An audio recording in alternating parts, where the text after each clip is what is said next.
مریشا اپنا اوور کوٹ بازو پہ ڈالے باہر کی طرف لپکی۔ اس کے ہاسپٹل میں نائٹ شفٹ تھی اور اس کی آنکھیں نیند سے سرخ ہوئی تھیں۔ وہ ٹیکسی سٹینڈ کی طرف پیدل چلتی ہوئی آ رہی تھی کہ ایک گاڑی زن سے اس کے پاس آ کر رکی اور اس نے چونک کر دیکھا تو گاڑی میں موجود شخصیت نے اسے خیر مقدم مسکراہٹ سے دیکھا تو وہ بھی ہولے سے مسکراتی۔ ہائی سویٹ ہارٹ، ویٹ تو کر لیتی، میں آ ہی رہا تھا۔ وہ کان کی لو مسلتے ہوئے بولا، آپ کو پتہ بھی ہے کہ مجھے انتظار پسند نہیں، پھر بھی لیٹ پہنچے تو مجھے تو نکلنا ہی تھا نا۔ وہ گاڑی کا دروازہ کھول کر بیٹھتے ہوئے بولی، سوری۔ وہ کان پکڑ کر بولا، کیوں کھپاتی ہو خود کو اتنا؟ وہ منہ بنا کر بولا، درد دل کو چھپانے کے لیے صاحب ہم خود کو مصروف رکھے ہوئے ہیں۔ وہ پھیکے سے لہجے میں بولی اور ساتھ ہی اس کی آنکھوں کے کنارے بھیگ گئے۔ نیورولوجسٹ ہو کر آپ درد دل پہ یقین رکھتی ہیں؟ وہ اس کو چڑھاتے ہوئے بولا، نیورولوجسٹ کے پاس دل نہیں ہوتے کیا؟ ہاں بالکل نہیں ہوتے، دیکھو نا میرے پاس کب ہے؟ وہ کہتے ہوئے ہلکا سا مسکرایا۔ دل کیا چیز ہے؟ یہ جان جاؤ گے جس دن دل لگاؤ گے، کسی سے تو محبت کو جان جاؤ گے۔ فرصت نہیں، مانا کہ آپ کو جس دن چاہو گے کسی کو اس دن فرصت ہی فرصت پاؤ گے۔ وہ دھیمے لہجے سے بولی، اوہ مس شاعرہ بس کر دیں، تجھے ڈاکٹر نہیں شاعرہ ہونا چاہیے تھا۔ وہ ہاتھ جوڑے بولا، عشق نے غالب نکمہ کر دیا، ورنہ ہم بھی بندے تھے بڑے کام کے۔ وہ ہولے سے مسکراتے ہوئے بولی تو اسے گھورنے لگ گیا۔ آپ کس مٹی کی بنی ہوئی ہو؟ وہ گاڑی کو قریشی ولا کے سامنے روکتے ہوئے بولا، ڈاکٹر ابھی قریشی صاحب اندر نہیں آؤ گے؟ صدف سے مل لیتے تو اسے اچھا لگے گا۔ وہ اس کے سوال کو اگنور کرتے ہوئے بولی، نہیں، پھر کبھی آؤں گا۔ ابھی نظریں چراتے ہوئے بولا، روز کی طرح سیم ڈائلاگ؟ تم آج مجھے ایک چیز بتا ہی دو، تم صدف سے کیوں کترا رہے ہو؟ منگیتر ہے وہ تمہاری بچپن کی۔ جہاں تک مجھے یاد ہے کہ تم نے مجھے بتایا تھا کہ تم صدف سے محبت کرتے ہو اور اسے ظاہر بھی کرنا چاہتے ہو، مگر تم اپنی پڑھائی کمپلیٹ کرنے کے بعد کرنا چاہتے تھے۔ اب تو پڑھائی بھی کمپلیٹ ہو گئی اور انٹرنشپ بھی ہو گئی، جاب بھی شروع کر دی تم نے، پھر اب چپ کیوں ہو؟ وہ تیز لہجے میں بولی، میں اب اس کی پڑھائی کمپلیٹ ہونے کا انتظار کر رہا ہوں۔ آپ کو پتہ ہے نا کتنی نالائق ہے وہ؟ اگر میں نے اس سے محبت کا اظہار کر دیا نا تو وہ ساری پڑھائی بھول جائے گی اور میری محبت کے ڈائلاگ میں کھوئی رہے گی۔ عبیر نے کہا، اف، عجیب منطق ہے۔ وہ جلا کر بولی اور پھر اپنا بیگ اٹھا کر اندر کی جانب بڑھی۔ شکر ہے تمہیں گھر آنا یاد آ گیا، بڑی ماں تلخ لہجے میں بولی۔ میں کہیں آوارہ پھرنے نہیں گئی تھی بڑی ماں، وہ سپاٹ لہجے میں بولی۔ ہاں تم تو بی اپنی جاب پر گئی تھی، مگر تمہاری وہ جو مصیبت ہمارے گلے پڑی ہوئی ہے اس کی نرس پھر اسے چھوڑ کر چلی گئی ہے، کیونکہ اسے بار بار گن ڈالنے کی عادت پڑ گئی ہے، اور اب بھی پچھلے 2 گھنٹے سے وہ گن ڈال کر لیٹی ہوئی ہے اور پورا گھر بدبودار کر دیا تھا، تو میں نے بھی ویل چیئر پر بیٹھا کے اسے واش روم میں بند کر دیا ہے، وہ نفرت بھرے لہجے میں بولی۔ پریشا بنا کچھ کہے تیزی سے آئینہ بیگم کے کمرے میں آئی اور پھر واش روم کا دروازہ کھول کر وہ تیزی سے اندر داخل ہوئی تو آئینہ بیگم پریشا کو دیکھ کر رک پڑی۔ آئینہ بیگم آج سے 3 مہینے پہلے ایک ایکسیڈنٹ میں پیرالائزڈ ہو گئی تھیں، خود سے وہ کروٹ بھی نہیں لے سکتی تھیں، دن کو وہ ان کا خیال رکھتی تھی تو رات میں رضا قریشی۔ ایم سوری ماں، وہ تیزی سے ان کی طرف بڑھی اور ان کا ماتھا چومتے ہوئے بولی، پھر اس نے باہر نکل کر میڈ کو آواز دی اور اس کے ساتھ مل کر آئینہ بیگم کو نہلا کر کپڑے چینج کر کے وہ انہیں لے کر باہر آئی۔ تو مجھے چھوڑ کر کیوں نہیں چلی جاتی؟ آئینہ بیگم نم لہجے میں بولی۔ ماں کو چھوڑ کر کون جاتا ہے ماں؟ وہ ہولے سے بولی، جس کی سگی ماں ہو وہ تو چھوڑ کر چلا گیا تھا 5 سال پہلے۔ آئینہ بیگم نم لہجے میں بولی، ماں دوپہر میں کھچڑی بناؤں کہ دلیا؟ وہ ان کی بات کو انسنا کرتے ہوئے بولی، پچھلے 3 مہینوں میں تم یہ بوجھ بن کر رہ گئی ہو۔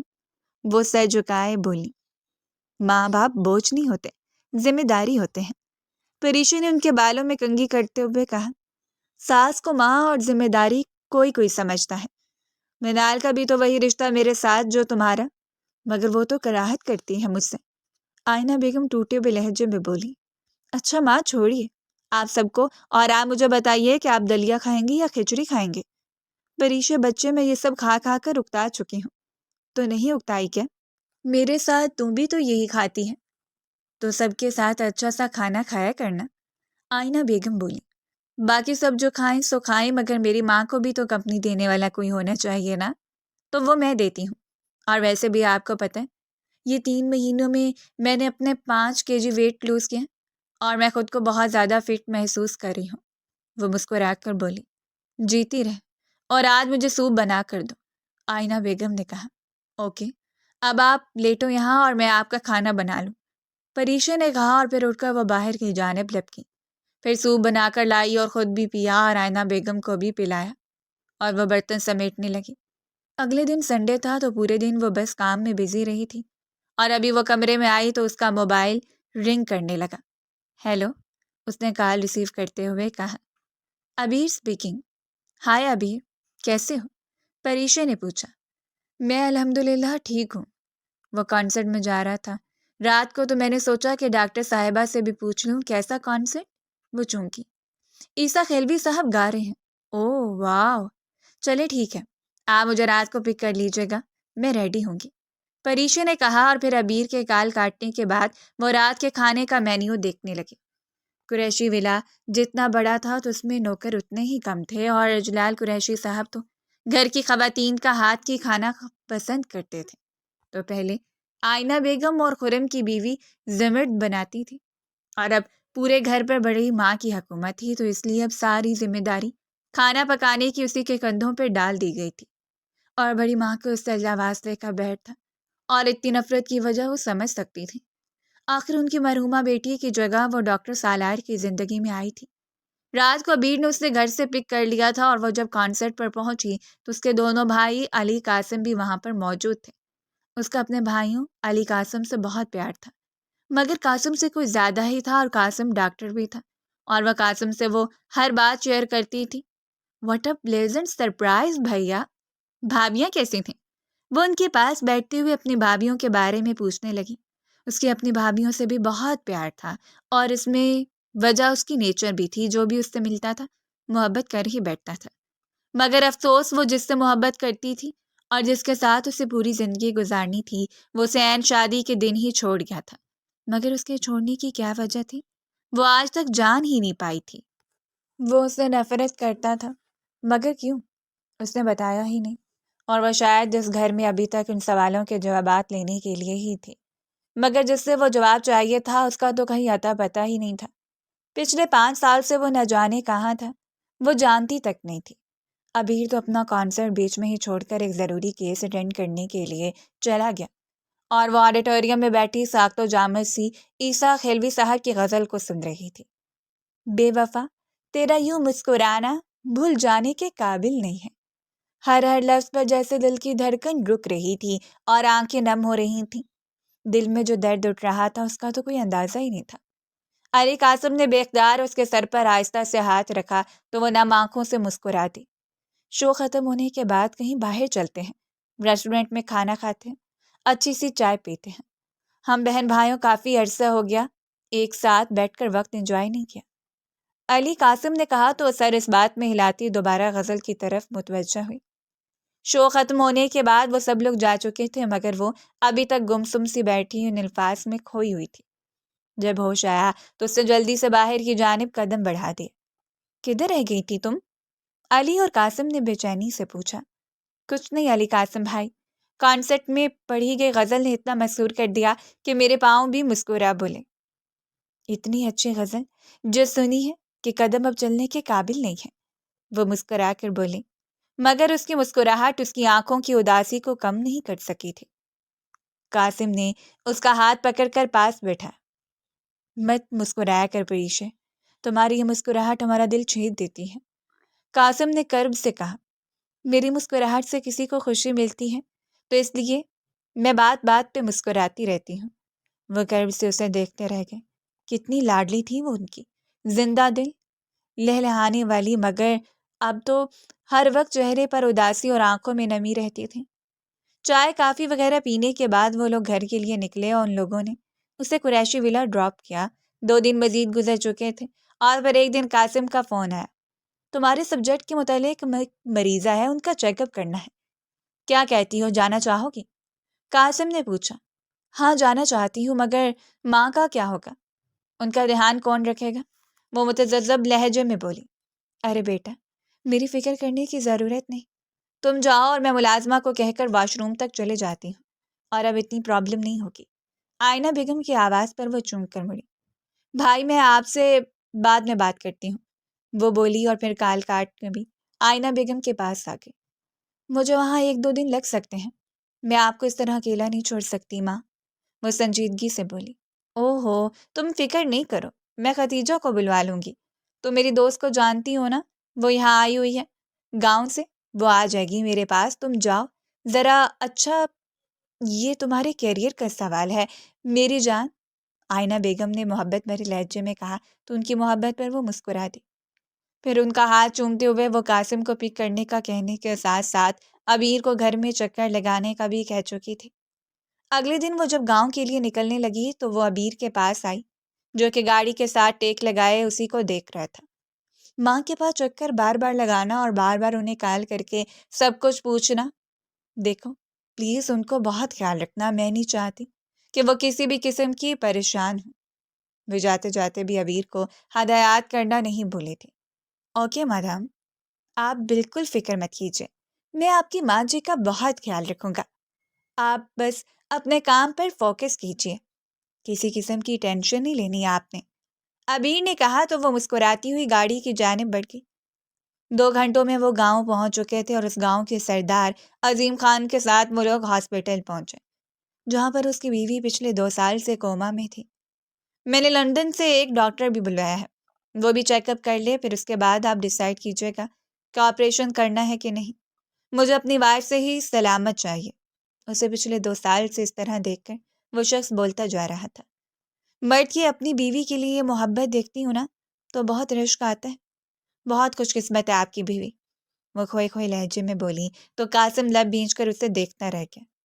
شام کو وہ ڈاکٹر پہنچ چکا تھا اور اس وقت ہاسپٹل میں ہی موجود تھی، تو عظیم خان نے فون کر کے اسے وہیں رکنے کو کہا۔ وہ اس ڈاکٹر کی منتظر وہیں کھڑی تھی کہ اس کے موبائل پر رنگ ہونے لگی۔ اس نے فون اٹھایا تو دوسری طرف آئینہ بیگم تھی۔ کیسی ہیں آپ نے ناشتہ کیا اور میڈیسن آپ نے پراپر لے رہی ہیں؟ آپ رات کو میڈیسن کھائی تھی کیا؟ اور اب ناشتے میں آپ نے کیا لیا ہے؟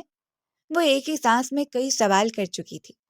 ارے بچہ، سانس لے لو، اور ایک وقت میں اتنے سارے سوال پوچھو گی تو میں جواب کیسے دوں گی؟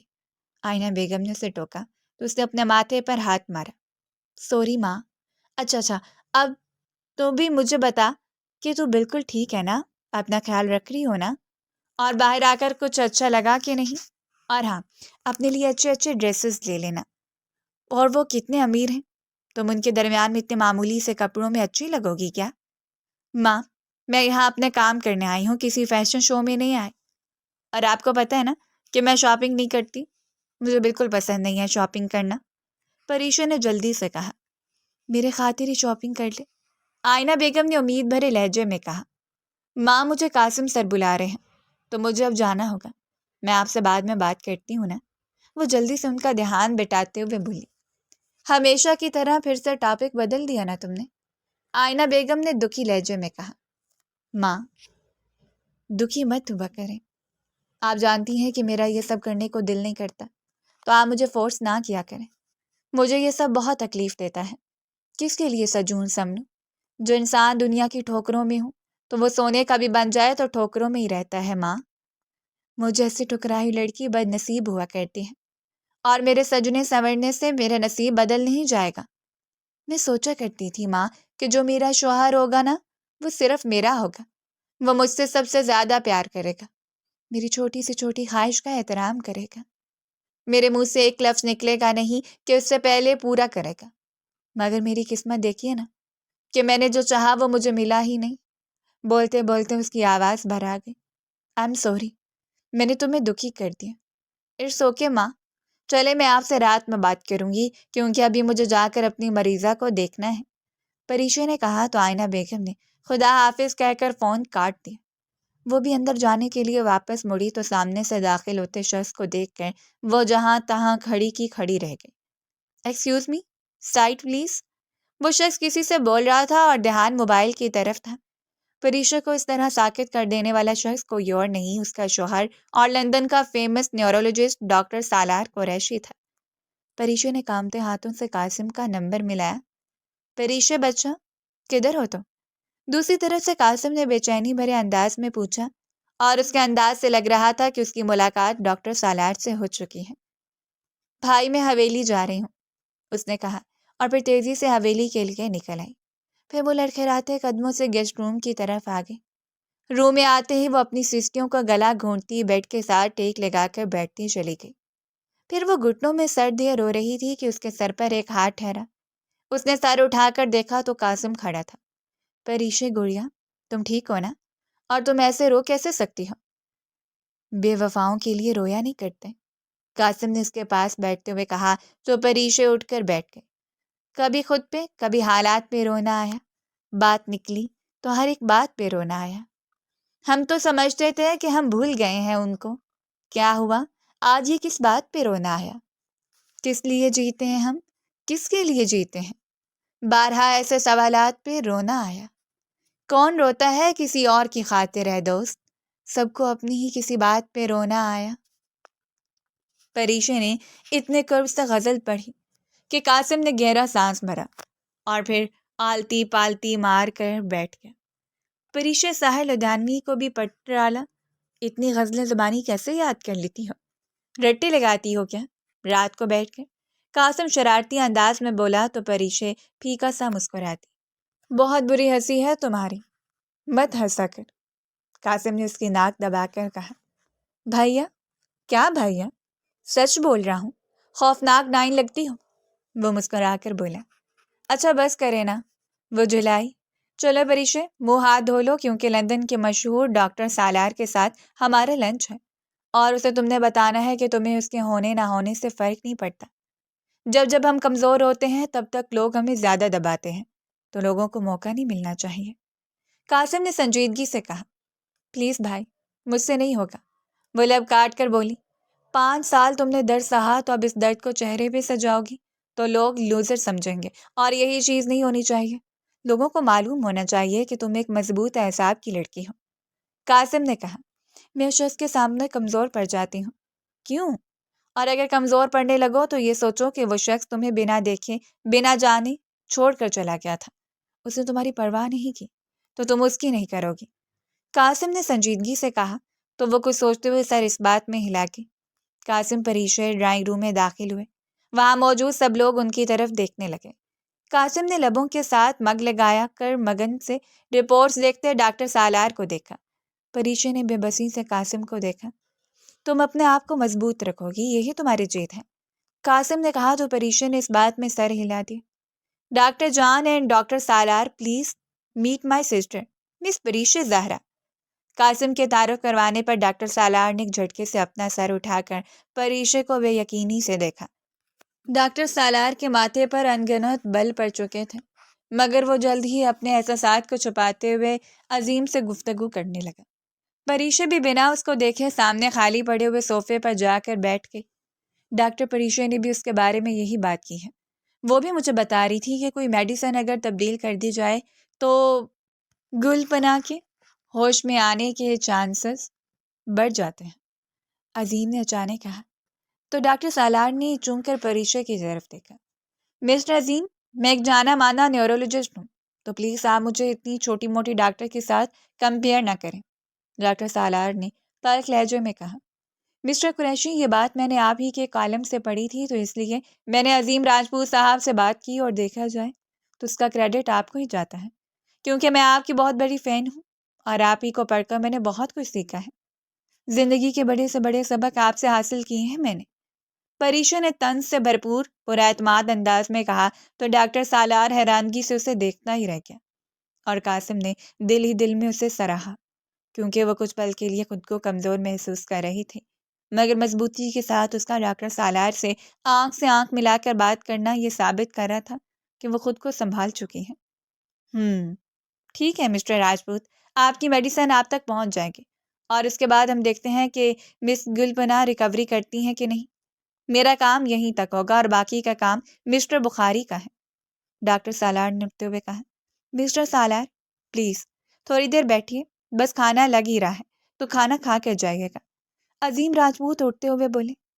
نو مسٹر راجپوت، میں ہر ایک ایرے غیرے کے گھر سے بالکل نہیں کھانا کھاتا، اور ویسے بھی یہ میرے کھانے کا وقت نہیں ہے۔ ڈاکٹر سالار نے چپتی ہوئی نگاہوں سے پریشر کو دیکھتے ہوئے کہا۔ عظیم راجپوت نے ڈاکٹر سالار کے اتنے روکھے انداز کو بمشکل برداشت کیا۔ پھر ڈاکٹر سالار خدا حافظ کہہ کر باہر نکلا تو اس کے پیچھے لپکی۔ رکیے مسٹر قریشی، پریشے نے پکارا تو ڈاکٹر سالار کے آگے بڑھتے قدم رک گئے اور وہ پلٹ کر سنجیدگی سے اسے دیکھنے لگا۔ بات کرنی تھی آپ سے، وہ بھی بہت لازمی۔ وہ سپاٹ لہجے میں بولی، مجھے تم سے بات کرنے میں کوئی انٹرسٹ نہیں ہے۔ میری فلائٹ ہے لندن کی 3 بجے اور مجھے واپس جانا ہے۔ تمہارے ساتھ باتیں کرنے لگا تو لیٹ ہو جاؤں گا۔ وہ سرد لہجے میں بولتا واپس پلٹا۔ میری تو شکل نہیں دیکھنا چاہتے، مگر کم سے کم اس ماں کی تو دیکھتے جائیں جس نے آپ کو جنم دیا۔ مجھے امید ہے آپ کو ان کے بارے میں کچھ بتایا نہیں گیا ہوگا، اور ان سے تو کبھی آپ نے بات کرنے کی کوشش نہیں کی کیونکہ ناراض تھے ان سے۔ اپنی آخرت کو برباد مت کیجیے، دنیا تو کر ہی چکے ہیں، میری اور اپنی۔ آپ کی ماں کی نم آنکھیں آپ کی منتظر ہیں، اور پچھلے کئی مہینوں سے وہ خود چل کر واش روم تک نہیں جا پاتی۔ وہ بولتی چلی گئی اور وہ بے یقینی سے اسے دیکھنے لگا۔ جھوٹ بول رہی ہو تم، اگر ایسی کوئی بات ہوتی تو بڑی ماں مجھے ضرور بتاتی۔ وہ منہ بنا کر بولا، کل کی فلائٹ سے واپس جہاں سے آئے ہیں وہیں چلے جائیے گا، مگر آپ کی ماں کے متعلق جھوٹ بول رہی ہوں یا سچ، یہ جا کر آپ خود ہی دیکھ لیجیے، متعلق لہجے میں بولی اور پھر واپس پلٹ گئی۔ ڈاکٹر سالار سر جھٹک کر جلدی سے گاڑی میں بیٹھ گیا اور گاڑی کو ایئرپورٹ کی بجائے قریشی ولا کی جانب موڑ دیا۔ وہ مسلسل 2 گھنٹے ریش ڈرائیونگ کرتا ہوا قریشی ولا کے سامنے پہنچ گیا۔ اندر کی جانب بڑھتے ہوئے اس کے قدم جیسے من بھرکے ہو رہے تھے۔ وہ اندر داخل ہوا تو سب لوگ لاؤنج میں موجود تھے۔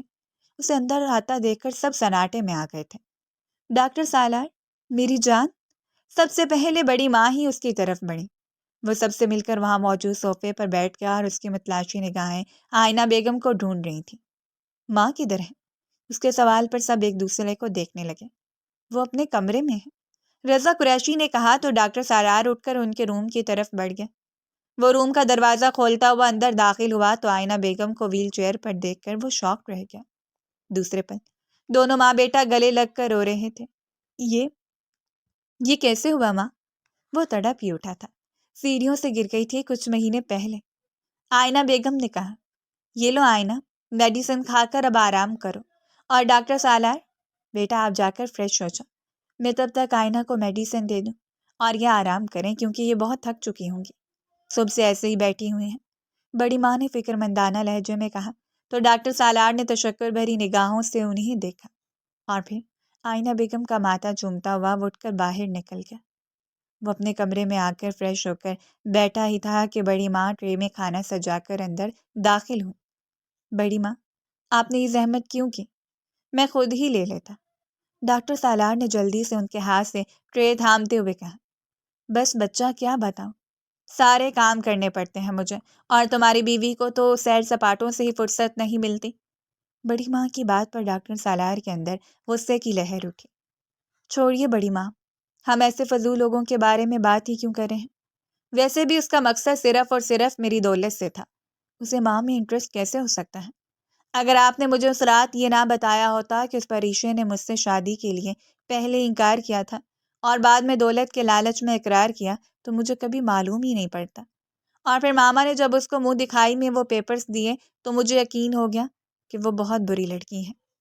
بہت نفرت کرتا ہوں اس سے، اس قدر زیادہ کہ اس کی شکل بھی دیکھنا نہیں چاہتا۔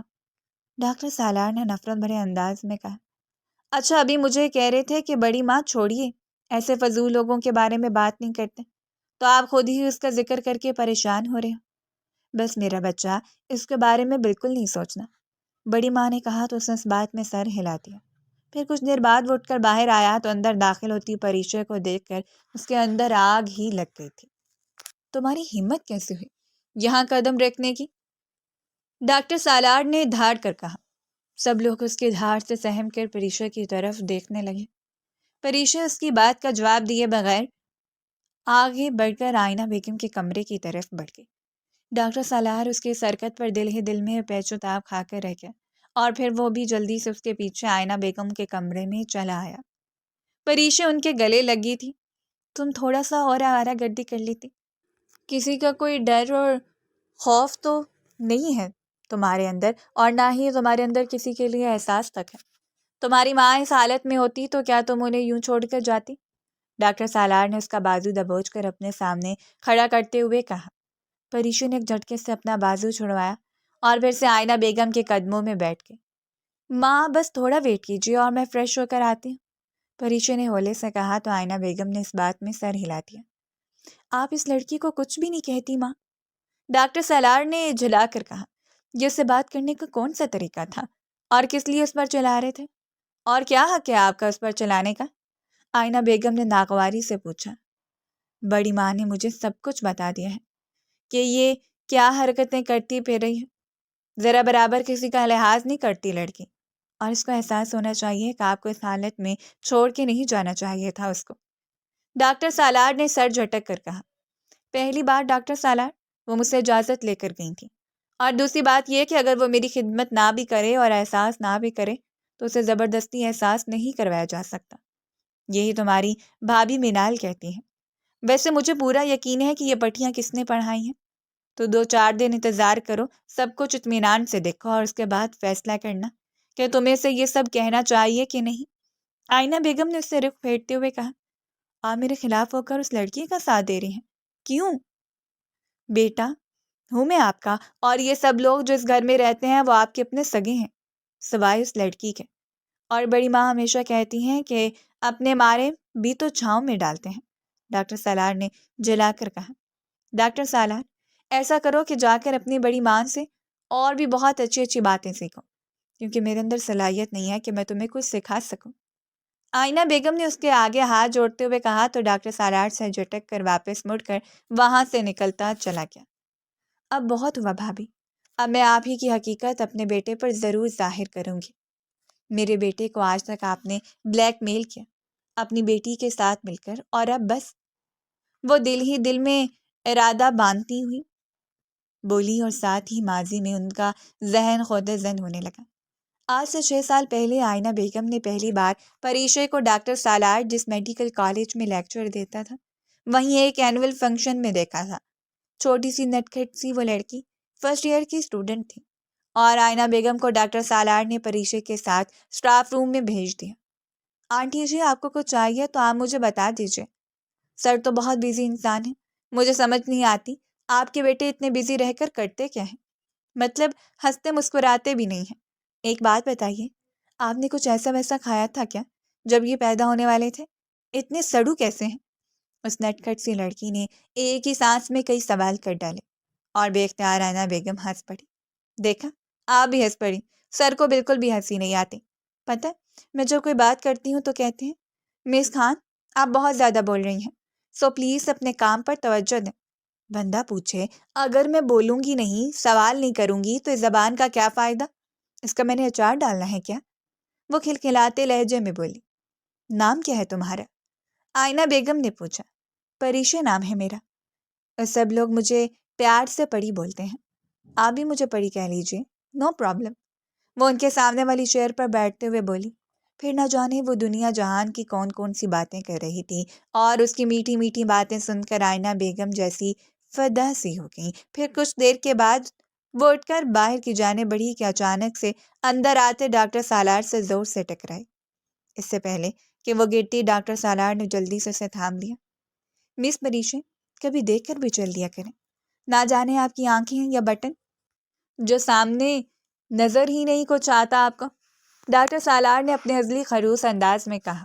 ارے کتنے بدتمیز ہیں آپ، ایک تو میں گرنے لگی تھی آپ کی وجہ سے، اور اوپر سے مجھے ہی ڈانٹ رہے ہیں۔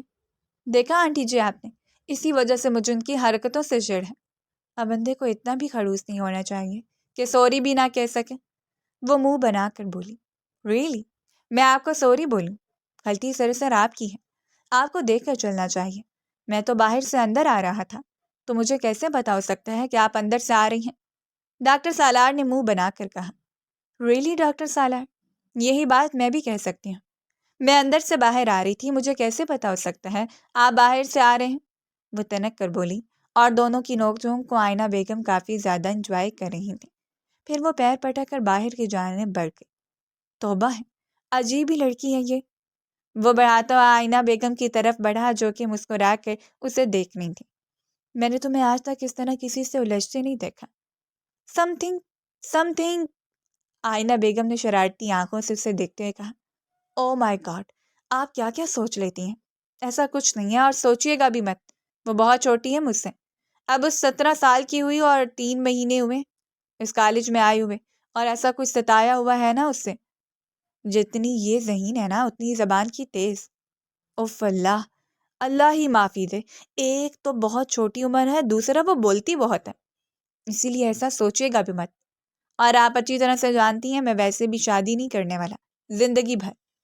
وہ آخر میں سنجیدہ ہو کر بولا تو آئینہ بیگم نے کوٹتے ہوئے اسے دیکھا۔ ڈاکٹر سالار، ندا کو مرے ہوئے 5 سال بیت چکے ہیں۔ 25 سال کے تھے تم جب اس کی وفات ہوئی ہے اور اب ماشاءاللہ سے 30 کے ہو گئے ہو۔ اور کب تک یہ سب چلے گا؟ زندگی اس طرح سے نہیں گزرتی۔ اور ویسے بھی تمہیں کون سا ندا سے پیار تھا؟ صرف تم اپنی بڑی ماں کی قسم کو پورا کر رہے ہو۔ کیا میں نہیں جانتی کہ تم صرف ندا کے ساتھ یہ رشتہ اس کی دیوانگی کی وجہ سے نبھا رہے تھے؟ محبت اس کی طرف سے تھی۔ تم تو کبھی اس نے شادی بھی نہیں کرنا چاہتے تھے مگر تم نے نکاح کیا، اور نفسیاتی مریضہ نے خود اپنی جان لے لی۔ اور میں نے تو سوچا تھا چلو جان چھوٹی، مگر مجھے کیا پتا تھا وہ مر کر بھی تمہاری جان کے پیچھے ہی پڑی رہے گی۔ آئینہ بیگم کے لہجے میں بیزاری اور نفرت تھی، اور اس کی وجہ ندا کی حد سے بڑھی ہوئی نفسیاتی محبت تھی۔ اس نے ڈاکٹر سالار کو اپنی جان دینے کی دھمکی دے کر نکاح کیا تھا، اور ویسے بھی ڈاکٹر سالار بڑی ماں کی بات کبھی بھی نہیں ٹالتا تھا۔ اپنی ماں سے زیادہ اپنی بڑی ماں کی زیادہ کلوز تھا۔ پھر ایک دن ندا نے ڈاکٹر سالار کو ہاسپٹل چھوڑ کر اپنی سالگرہ پر آنے کو کہا، مگر ڈاکٹر سالار اس وقت ایک بہت اہم کیس ہینڈل کر رہا تھا، اور جب وہ نہیں پہنچا تو ندا نے غصے سے اپنی جان لے لی۔ بڑی ماں نے جب ندا کی خودکشی کرنے کے بعد ڈاکٹر سالار سے یہ وعدہ لیا کہ وہ زندگی بھر ندا کے نام پر جیے گا، تو اس بات پر آئینہ بیگم نے کافی ہنگامہ کیا۔ مگر ڈاکٹر سالار نے حتمی انداز میں کہہ دیا کہ وہ بڑی ماں کے جذبات کی قدر کرتے ہوئے کبھی شادی نہیں کرے گا، اور پھر تو وہ جیسے جینا ہی بھول گیا۔ ان کا وہ ہنسمکھ سا بیٹا 5 سال سے جیسے کبھی ہنسا ہی نہیں تھا، اور کہیں نہ کہیں وہ ندا کی موت کا ذمہ دار خود کو سمجھتا تھا، جبکہ اس کا اس میں کوئی قصور نہیں تھا۔ اسے کیا پتا تھا کہ اتنی معمولی سی بات پر ندا اپنی جان دے دے گی؟ مگر ندا کو شروع سے ہی نفسیاتی مسئلہ تھا اور ویسی حرکتیں کر سکتی تھی، لیکن ڈاکٹر سالار جیسے فراموش کر چکا تھا۔ اسے لگا تھا کہ ندا کچھ بہتر ہو گئی ہے، مگر وقت نے اسے بتا دیا کہ وہ غلط تھا، اور اس گلٹ کی وجہ سے وہ برسوں سے گھٹ گھٹ کر جی رہا تھا، اور آئینہ بیگم اسے اس گھٹن سے نکالنا چاہتی تھی۔ وہ اس فنکشن میں آنے کے بعد بھی ڈاکٹر سالار کو اس بات پر اکساتی رہی کہ وہ پریشے میں دلچسپی لے، اور ڈاکٹر سالار جو کبھی اس بات کو سوچنا نہیں چاہتا تھا بے اختیار پریشے کو سوچنے لگا، اور یہاں تک کہ اس نے خود پھر اپنا رشتہ بھیجنے کا فیصلہ کیا۔ آئینہ بیگم نے ایک پل نہیں لگایا تھا اور اگلے دن پریشے کے گھر پہنچ گئی۔ پریشے کا تعلق ایک خوشحال گھرانے سے تھا۔ اس کے والد صاحب کی شہر میں گارمنٹس کی دکان تھی جو کہ کافی بڑی تھی، اور ان کی وفات کے بعد پریشے کے بھائی علی انہیں سنبھال رہے تھے۔ 2 بھائیوں کی اکلوتی بہن، اور یہاں تک کہ بھابھیوں کی جان تھی۔ جب آئینہ بیگم نے رشتے کی بات کی تو وہ لوگ حیرانگی سے ایک دوسرے کو دیکھنے لگے۔ دیکھیے، ہماری بہن ابھی بہت چھوٹی ہے، اور جب تک وہ میڈیکل کی پڑھائی نہیں کر لیتی ہم لوگ رشتہ نہیں کر سکتے، قاسم نے سنجیدگی سے کہا، اور پھر پریشے کو بلا کر اس رشتے کے بارے میں بتایا تو وہ آنکھیں پھاڑے بے یقینی سے انہیں دیکھ رہی تھی۔ ایم سوری آنٹی، وہ میرے سر ہیں، اس کے علاوہ میں ان کے بارے میں کچھ نہیں سوچ سکتی۔ آئینہ بیگم بہت مایوس سے وہاں سے واپس آئیں، مگر وہ سوچ چکی تھی کہ اگلے دن وہ اکیلے میں پریشے سے مل کر یہ بات منوا کر ہی دم لیں گی، اور ڈاکٹر سالار بھی اس انکار سے بہت زیادہ افسردہ ہو گیا تھا، اور وہ اپنے بیٹے کو کسی بھی طرح خوشی دیکھنا چاہتی تھیں۔ پھر اگلے دن آئینہ بیگم پریشے سے ریسٹورنٹ میں ملی اور اسے ساری حقیقت بتائی کہ کس طرح ڈاکٹر سالار نے اپنی زندگی کو برباد کیا ہے، اور پریشے جیسی نرم دل لڑکی یہ سن کر بہت افسردہ ہو گئی۔ آنٹی جی، آپ کی بات ٹھیک ہے، لیکن میں کیسے؟ مجھے کچھ سمجھ نہیں آ رہا۔ وہ ابھی بھی متذبذب سی تھی۔ پلیز بیٹا، ایک بار میرے بیٹے نے بڑے عرصے کے بعد خواہش کی اپنے لیے، اور میں اس کی خواہش پوری کرنا چاہتی ہوں، اور میرا وعدہ ہے تمہارے ساتھ تم ڈاکٹر بھی بنو گی، اور میرا بیٹا تم پر کسی قسم کی کوئی پابندی نہیں لگائے گا، یہاں تک کہ اگر تم بچے بھی پیدا نہیں کرنا چاہو گی ان 5 سالوں میں تو نو پرابلم۔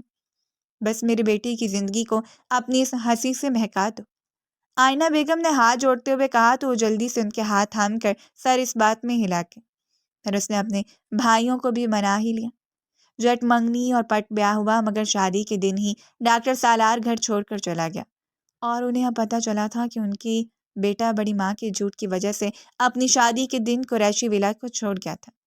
بڑی ماں نے اس سے جھوٹ بولا تھا کہ پریشے نے شادی کے لیے انکار کرنے کے بعد اقرار اس لیے کیا کیونکہ آئینہ بیگم نے اسے اپنے اس قریشی ولا کو گفٹ کے طور پر دینے کا لالچ دیا تھا، جبکہ ایسا کچھ بھی نہیں تھا، بلکہ یہ تو آئینہ بیگم نے اپنی خوشی سے پریشے ہی کے نام کیا تھا۔ وہ پریشے کی اس گھر میں حیثیت کو مضبوط کرنا چاہتی تھیں، مگر افسوس اس بات کا فائدہ بڑی ماں نے اٹھا کر دونوں کے بیچ غلط فہمی پیدا کر دی، اور ڈاکٹر سالار تو جانتا بھی نہیں تھا کہ شادی کے اگلے ہی دن اس نے قریشی ولا کے پیپرز آئینہ بیگم کو واپس کر دیا تھا، اور یہ وہ چاہتی ہی نہیں تھی کہ یہ گھر اس کے نام ہو، بلکہ اس نے آئینہ بیگم کو یہ اپنے پاس ہی رکھنے کو کہا۔ اور آئینہ بیگم آج بھی اس گھر میں اسی وجہ سے تھیں کیونکہ یہ گھر ان کے شوہر نے ان کے نام کیا تھا۔ اگر یہ گھر ان کے نام نہ ہوتا تو شاید بڑی ماں انہیں بڑے عرصے پہلے ہی اس گھر سے بھی نکال دیتی، کیونکہ غلط فہمیاں پیدا کرنے اور جھوٹ اور فریب کے جال بندے میں شمائلہ بیگم اور بڑی ماں کا کوئی ثانی نہیں تھا، اور انہوں نے اپنے فریب سے سب کچھ تباہ و برباد کر کے رکھ دیا تھا۔ وہ ماضی سے حال میں واپس آئی اور انٹر کام پر ڈاکٹر سالار کو اپنے کمرے میں آنے کو کہا۔ جی ماں، کوئی کام تھا؟ وہ بیٹا میں واش روم میں جانے والی تھی اور اس سے پہلے ہی گند بیچ میں ڈال دیا میں نے، پلیز ذرا کسی کو بلا دو، مجھے صاف کر دیں، آئینہ بیگم نے کہا تو ڈاکٹر سالار سر ہلا کر باہر آیا۔ صدف ماں کو صاف کر دو، انہوں نے گند بیچ میں ڈال دیا تھا، اس نے کہا تو وہ سر پٹا سی گئی۔ وہ برو، ہم کیسے صاف کر سکتے ہیں، مجھے وامٹ ہوتی ہے۔ صدف نے انکار کیا تو اس نے اپنی بھابھی جو کہ بڑی ماں کی بڑی بیٹی اور اس کے چھوٹے بھائی اذلان کی بیوی تھی اس سے کہا، تو وہ بھی صاف انکار کر گئی، اور یہاں تک کہہ دیا کہ اس کے فرائض میں سے نہیں ہے۔ بڑی ماں نے اپنے مصنوعی میٹھے انداز میں کہا کہ وہ ملازمہ سے کہہ کر پاس کھڑی ہو کر صاف کروائے گی۔ ڈاکٹر سالار مطمئن سا ہو کر باہر کی جانب بڑھ گیا کیونکہ اسے ایئرپورٹ کے لیے نکلنا تھا اور اس کی آج کی فلائٹ تھی، مگر وہ کچھ دن کے بعد دوبارہ واپس آنے کا ارادہ رکھتا تھا۔ مگر ابھی وہ باہر گیا ہی تھا کہ اسے یاد آیا کہ اس کی چابیاں تو آئینہ بیگم کے کمرے میں رہ گئیں۔ وہ واپس پلٹا تو اندر سے بڑی ماں کی چیخنے چلانے کی آواز آ رہی تھی۔ تمہاری حرکتیں اچھی طرح سے جانتی ہوں، جان بوجھ کر یہ سب کیا نا تاکہ تم مجھے ستا سکو، مگر دیکھو تمہارا بیٹا واپس جا چکا ہے، اس کی فلائٹ تھی آج کی اور وہ نہیں آئے گا، اور نہ ہی تمہاری وجہ تھی، بہو یہاں پر ہے کہ تمہیں مجھ سے بچا سکے۔ بڑی ماں نے آئینہ بیگم کے گدی کے بالوں سے جکڑا ہوا تھا، وہ بھٹی بھٹی نگاہوں سے ان کا یہ روپ دیکھ رہا تھا۔ بڑی ماں، وہ چلایا تو شمائلہ بیگم ہڑبڑا کر پیچھے ہٹی۔ وہ بیٹا تمہاری ماں کے بال خراب ہو گئے تھے، وہ بس کر دیجئے، سب سن چکا ہوں میں، وہ چیخ کر بولا، اور پھر نم آنکھوں سے آئینہ بیگم کو دیکھا جو کہ ہولے ہولے کانپ رہی تھی۔ اسی وقت پریشے اندر داخل ہوئی۔ کیا ہوا ماں، آپ کام کیوں رہی ہیں؟ وہ جلدی سے آئینہ بیگم کے پاس بیٹھتے ہوئے بولی۔ وہ میں نے گند بیچ میں ڈال دیا تھا تو گھبرا گئی، آئینہ بیگم آہستہ سے بولی۔ کوئی بات نہیں، ابھی صاف کر دیتی ہوں، وہ کہتی ہوئی آئینہ بیگم کو لے کر واش روم کے جانے بڑھ گئی، اور کچھ ہی دیر میں وہ آئینہ بیگم کو صاف ستھرا کر کے باہر لے آئی تھی، اور باہر انہیں بستر میں لٹانے کے بعد ان کے پاؤں میں جرابیں پہنانے لگی۔ اب آپ بالکل بھی خود اٹھنے کی کوشش مت کیجیے گا، پتہ ہے نا سردی کی وجہ سے پھر زیادہ درد ہوگا، آرام کیجیے، وہ آئینہ بیگم کے ماتھے پر بوسہ دیتے ہوئے بولی۔ آئینہ بیگم نے پیچھے گمسم سے کھڑے ڈاکٹر سالار کو دیکھا۔ بہت تنگ کرتی ہوں نا میں تمہیں، تنگ نہیں آتی تم مجھ سے، آئینہ بیگم نے ڈاکٹر سالار کو اس کا جواب سنانے کے لیے سوال کیا۔ اوف اللہ، ماں آپ ایسی باتیں کیوں کرتی ہیں؟ اور بیٹیاں ماؤں سے کبھی تنگ نہیں پڑتی، اور اگر آپ نے مجھے اپنی بیٹی مانا ہے تو میں نے بھی آپ کو دل سے اپنی ماں مانا ہے۔ میں نے تو کبھی اپنی ماں کو نہیں دیکھا، اور آپ سے میں نے ممتا پائی ہے، تو مجھے اس ممتا کے لیے اتنی سی تکلیف منظور ہے۔ وہ ان کے ہاتھ پہ بوسہ دیتے ہوئے مسکرا کر بولی تو ڈاکٹر سالار ساکت سا بس اس کی پشت دیکھ کر رہ گیا۔ کمر پر اس کی لہراتی ہوئی چوٹی پہلی بار اس کی توجہ کا مرکز بنی تھی، وہ لڑکی جو ہمیشہ پونی ٹیل بنائے رہتی تھی جس کے بال بمشکل کندھوں تک تھے، اب وہ لمبے ہو کر چوٹی کی صورت میں پشت پر لہرا رہے تھے۔ پھر وہ ایک دم سے پلٹی اور اس کی مسکراہٹ ڈاکٹر سالار کو دیکھتے غائب ہو گئی۔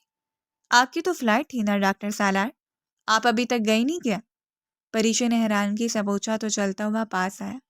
جانے کا ارادہ کینسل کر دیا میں نے، کچھ رشتے ادھورے چھوڑ کر گیا تھا، انہیں پورا کرنا چاہتا۔ وہ بولا تو پریشے ساکت رہ گئی۔ پھر اس نے پلٹ کر آئینہ بیگم کو دیکھا تو ان کا چہرہ خوشی سے روشن تھا۔ وہ جو ڈاکٹر سالار کو جواب دینا چاہتی تھی چپ چاپ بنا کچھ بولے باہر کی جانب بڑھ گئی۔ ڈاکٹر سالار چلتا ہوا آئینہ بیگم کے پاس آ کر سر جھکا کر بیٹھ گیا۔ مجھے تو یقین ہی نہیں ہو رہا کہ بڑی ماں ایسے کر سکتی ہیں، انہوں نے آپ کے ساتھ اس طرح کا سلوک کیا۔ وہ لب بھینچ کر بولا، وہ ہمیشہ سے جھوٹی تھی، اس نے تمہارے دل میں پریشے کے لیے نفرت ڈالنے کے لیے جھوٹ بولا۔ پریشے سے میری ایسی کوئی ڈیل نہیں ہوئی تھی کہ میں نے اسے کہا ہو کہ میں تمہیں قریشی ولا دوں گی اور تم میرے بیٹے سے شادی کر لو۔ نہیں، اس نے تم سے شادی اس لیے کی کیونکہ میں تمہارے چہرے پر اس کی وجہ سے مسکراہٹ دیکھتی تھی، اور وہ اس مسکراہٹ کو ہمیشہ کے لیے تمہارے چہرے کی رونق آئی تھی، مگر تم نے تو اس بچی سے اس کے چہرے کی رونق ہی چھین لی۔ جانتے ہو کتنا درد دیا ہے تم نے اس کو؟ وہ لڑکی جو ہر وقت بولتی رہتی تھی پہروں چپ رہتی ہے، جب میں اس سے کچھ پوچھتی ہوں تو محض ہاں میں جواب دے دیتی ہے، اور اگر میں کہوں تم مجھ سے بات کیوں نہیں کرتی، میرا دل کٹتا ہے اس سے دیکھ کر، تو پھر میرا دل رکھنے کے لیے باتیں کرنے کی کوشش کرتی ہیں، مگر اس کے جیسے الفاظ ہی ختم ہو جاتے ہیں۔ وہ جینا بھول گئی ڈاکٹر سالار، اس نے جب تمہارے نام سے اپنا نام جوڑا تو اس نے تم سے محبت کی، اور اس کی جو نئی نئی محبت تھی وہ پھول بن کر کھلنے سے پہلے ہی مرجھا گئی، اور اس کے ساتھ ساتھ وہ خود بھی۔ تم نے اس کے مقدر میں ہجر لکھ دیا۔ وہ ٹوٹی ہوئی ہے بیٹے، اب تمہیں ہی اسے سمیٹنا ہوگا۔